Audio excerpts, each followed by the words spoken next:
अस्सलाम वालेकुम, मेरा नाम शेर अली है और आप हमारा YouTube channel immigration network services देख रहे हैं। आज हम जिस टॉपिक को यहाँ पे डिस्कस करेंगे वो हैं फर्स्ट ब्रिटिश पासपोर्ट, कि बच्चों का ब्रिटिश पासपोर्ट कैसे लिया जाता है।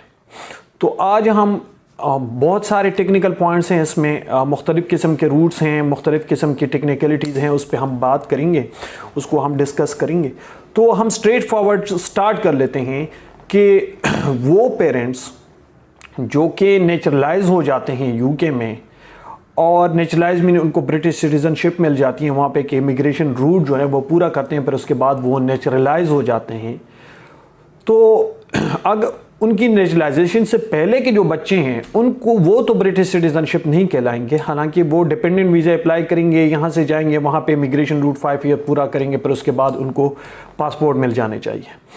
लेकिन उनकी नेचुरलाइजेशन के बाद अगर बच्चे पैदा होते हैं, चाहे वो दुनिया के किसी भी कोने में पैदा हो, और वन ऑफ द पेरेंट उनका ब्रिटिश सिटीज़न हो, तो वो बच्चे जो हैं वो ब्रिटिश सिटीज़न हैं, चाहे वो दुनिया के किसी, चाहे वो यूके में पैदा हो, आउट ऑफ द यूके पैदा हो, जहाँ पर हो, तो वो ब्रिटिश सिटीज़न है। लेकिन उनकी नेचुरलाइजेशन से पहले जो बच्चे हैं वो उनको डिपेंडेंट वीज़ा अप्लाई करना पड़ेगा, और वो डिपेंडेंट वीज़ा अप्लाई करने के बाद अंडर 18 बच्चों की बात कर रहा हूँ मैं, अंडर 18 बच्चे, वो बच्चे जो नेचुरलाइजेशन अपने पेरेंट के नेचुरलाइजेशन से पहले पैदा हुए हैं, वो डिपेंडेंट वीज़ा अप्लाई करेंगे और यूके जाएंगे, वहाँ पे फैमिली इमिग्रेशन रूट 5 ईयर पूरा करेंगे, पर उसके बाद उनको नेशनलिटी मिल सकती है। लेकिन नेचुरलाइजेशन के बाद अगर बच्चे पैदा होते हैं किसी पेरेंट्स के, और वो दुनिया के किसी भी कोने में पैदा हो, तो वो ब्रिटिश सिटीज़न ही कहलाते हैं। वो डायरेक्ट फर्स्ट ब्रिटिश पासपोर्ट के लिए एलिजिबल होते हैं, they can apply for a British passport and they are British citizen. अच्छा, अब यहाँ पे कुछ मसले हैं।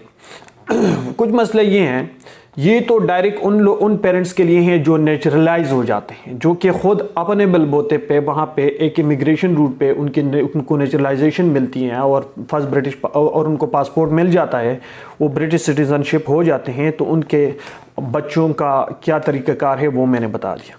अब इसके अलावा अगर कुछ parents by descent British citizenship हो गए, उनको सिटीज़नशिप मिली हुई है, मतलब उनके पेरेंट्स जो थे वो ब्रिटिश सिटीज़न थे और उनके बच्चे यूके में पैदा हुए, वो भी ब्रिटिश सिटीज़न ही होंगे, और फिर उनके बच्चे अगर पैदा होते हैं दुनिया के किसी भी कोने में, तो they are also British citizen.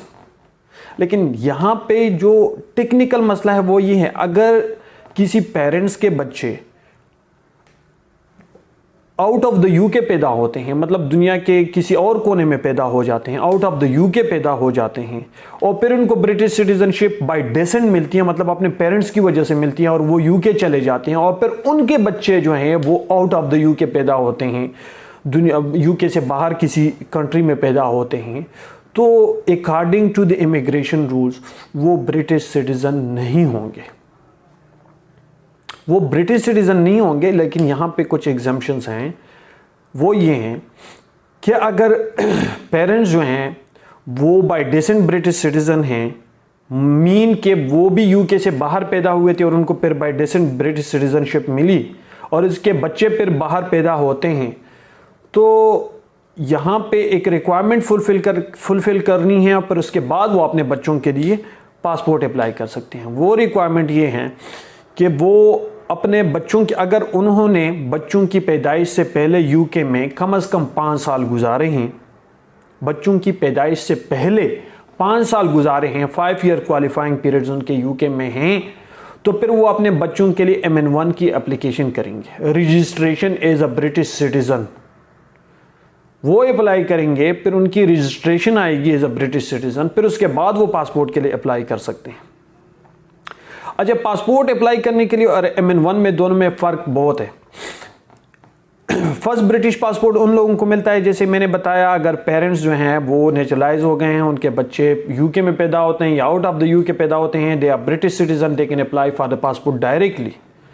MN1 उन लोगों के लिए हैं जिनके अब दादा जो थे या दादा दादी जो थे वो ब्रिटिश सिटीज़न थे, और फिर उनके माँ बाप में से किसी एक को बाय डेसेंट ब्रिटिश सिटीज़नशिप मिली, और वो यूके से बाहर पैदा हुए थे और फिर उनके बच्चे भी यूके से बाहर पैदा हो रहे हैं, तो वो फिर उनके पेरेंट्स को 5 ईयर क्वालिफाइंग पीरियड्स पूरे करनी है। फिर उसके बाद उन्होंने MN1 की एप्लीकेशन डालनी है।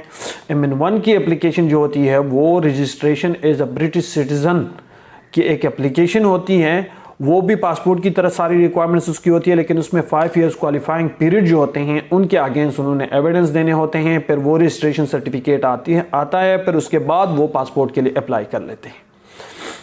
तो और भी इसमें बहुत सारे पॉइंट्स हैं। अगर किसी के जहन में कुछ इस तरह के क्वेश्चंस हो, हमारे साथ डायरेक्ट कांटेक्ट कर सकते हैं। हम उनको कंप्लीटली फर्स्ट हमारी जो गाइडेंस होती है वो बिल्कुल फ्री होती है। हम इनमें से गाइड एंड असिस्ट कर सकते हैं। मुख्तलिफ़ किस्म के लोगों के मुख्तलिफ सर्कमस्टांसेस होते हैं, हर एक को इस एक वीडियो में डिस्कस करना मुमकिन नहीं है। आप हमें इजाज़त दीजिए। अल्लाह हाफ़िज़। Thank you. अपना ख्याल।